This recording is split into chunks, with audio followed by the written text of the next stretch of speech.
சளிக்கு தூதுவளை ரசம் வைக்கிறோம். நாங்க எப்படி வைக்கிறதுன்னு வாங்க சொல்லித்தரோம். யார் சொன்னது? பாப்பாத்தியா.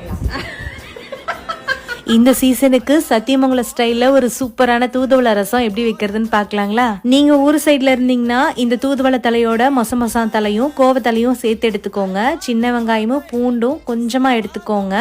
இதோட கொள்ளு கொஞ்சம் சேர்த்துக்கோங்க. வரமிளகாய் தாளிப்புக்குங்க. சின்ன வெங்காயம், பூண்டு, மிளகு, சீரகம், கொஞ்சமா மல்லி, அதோட சுக்குங்க. அப்புறம் நம்ம எடுத்த தலையெல்லாம் சேர்த்து கொஞ்சமா உப்பு சேர்த்து நல்லா அரைச்சிக்கோங்க. எவ்வளோக்கு எவ்வளோ மையா அரைக்கிறீங்களோ அவ்வளோக்கு டேஸ்ட் நல்லா இருக்குங்க.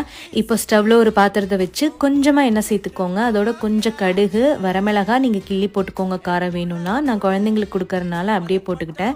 கருவேப்பிலை, நம்ம அரைச்சி வச்ச இந்த கலவையை நல்லா தண்ணி ஊற்றி மிக்ஸ் பண்ணிட்டு கொஞ்சமா மஞ்சத்தூள் ஆட் பண்ணி நல்லா கலந்து விட்டுக்கோங்க.